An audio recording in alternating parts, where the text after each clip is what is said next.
ఎందరో త్యాగమూర్తుల త్యాగఫలం ఆంధ్ర రాష్ట్రం. నేడు ఆంధ్రప్రదేశ్లో ప్రజలు సుఖ సంతోషాలుగా ఉన్నారా?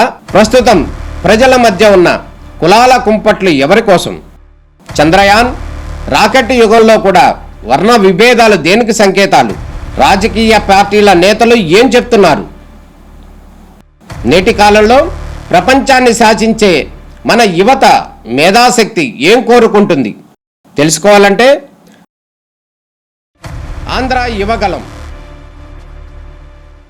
ప్రజల మాటే మా నోట. బియ్యం దొంగ పేరు నాని గారు మన విజయవాడలో మీడియా మిత్రులతో మాట్లాడుతూ కొన్ని వ్యాఖ్యలు చేశారు. వంశీ గారికి గనక ఏదైనా కనుక హాని ప్రభుత్వం ద్వారా జరిపితే రాష్ట్రం అల్లకల్లోలం అయిపోద్దని చెప్పేసి చెప్తున్నారు. దీన్ని బట్టి వినేవాళ్ళకి కానీ మాకు కానీ ఏమర్థం అవుతుందంటే, వంశీ గారికి ఏదైనా సరే హాని వైసీపీ వాళ్ళే తలపెట్టి దాని ప్రకారం ఇక్కడ అల్లర్లు చేయాలనే తలంపులో ఉన్నట్లుగా అర్థమవుతుంది.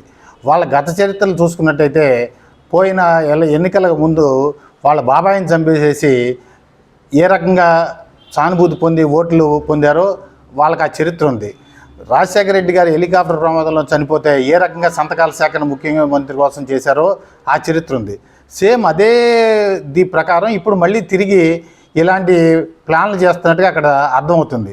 వంశీ గారికి వీళ్ళే హాని తలపెట్టి ఆ వంకతో ఇక్కడ అల్లర్లు చేయలేటువంటి పన్నాకం జరుగుతామని చెప్పేసి గమనించుకోవాల్సిందిగా వంశీ గారి భార్యకి విన్నవిస్తున్నాం మేము.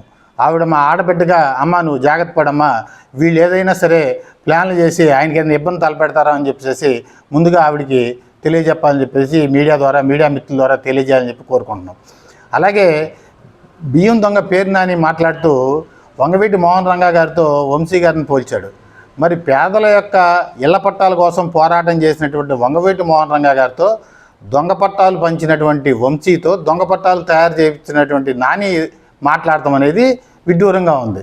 దీన్ని బట్టి చూస్తే ఏమర్థం అవుతుందంటే దొంగని అరిసినట్టుగా ఉంది తప్ప వేరే ఏం కాదు. ఈ పట్టాలు ఇవ్వటంలో కానీ పంచడంలో కానీ నిష్ణాతులైనటువంటి ఇద్దరు వ్యక్తులు ఇదంతా కూడా చేసింది. ఆయన దగ్గర శిష్యరకం చేసి నాని పంచాడా, లేకపోతే నీ సలహాల ప్రకారం వంశీ పంచాడా? పోలీసు ఇంట్రాగేషన్ కానీ చేస్తే తెలుస్తుంది ఇదంతా కూడా.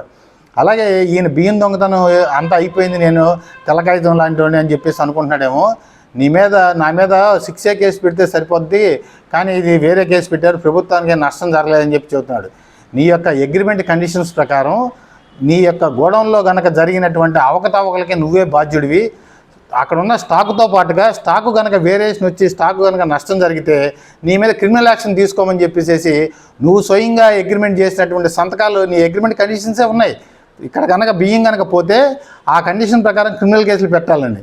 ఇవన్నీ విచారణలో ఉండగా నేనేదో స్వచ్ఛీలని చెప్పేసి బయలుదేరుతున్నావు.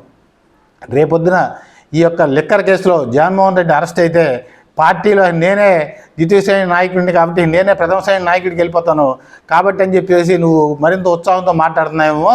కాబట్టి కాస్త తగ్గి మాట్లాడయ్యా. నీ అన్నీ కూడా ఇక్కడే ఉన్నాయి. నీ దొంగ పట్టాల కేసులు కానీ ఎయ్యి కూడా ఇక్కడ సమస్య పోలేదు. అన్ని విచారణలు జరుగుతున్నాయి, చూసుకుని మాట్లాడితే పవన్ కళ్యాణ్ గారి గురించి అవాకు చవాకులు మాట్లాడుతున్నావు. ఆయన గురించి అవాకులు చవాకులు మాట్లాడబట్టే నువ్వు ఇంత ఘోరంగా ఓడిపోయావు. అది మర్చిపోయి మళ్ళీ నిన్న మొన్న ఓ పెయిడ్ ఛానల్లో చెప్పించుకున్నావు కాపులకి నాయకుడిని అని చెప్పేసి. మేమంతా బాధపడుతున్నాం, మా కాపు కులంలో ఇలాంటి వాడు ఎందుకు పుట్టాడరా బాబు అని చెప్పేసి. కాబట్టి ఇకనైనా సరే మీరు మీ స్థాయి తెలుసుకుని మాట్లాడుకుంటే మంచిది. అంతే మానించి ఇక్కడ ఊళ్ళో మానేసేసి నువ్వు వెళ్ళిపోయి రాష్ట్ర స్థాయి నాయకుడిని నీకు అనుకుంటా మాట్లాడుకుంటున్నావేమో. నువ్వు బందరు వస్తే నీ చరిత్ర అంతా కూడా ఇక్కడ రెడీగా ఉన్నాయి. కొద్దిగా టైం పడుతుంది, పోలీసులు ఖాళీ లేకపోవడం వల్ల, విచారణలు ఎక్కువ కేసులు ఉండటం వల్ల నువ్వు ఇదయ్యో తప్ప ఎప్పటికీ కూడా నువ్వేం తప్పించుకోలేవు. నువ్వు చేసిన అన్నీ కూడా నిదానంగా అయినా సరే బయటకు వస్తాయి. అది గమనించుకుని మాట్లాడండి మీరు.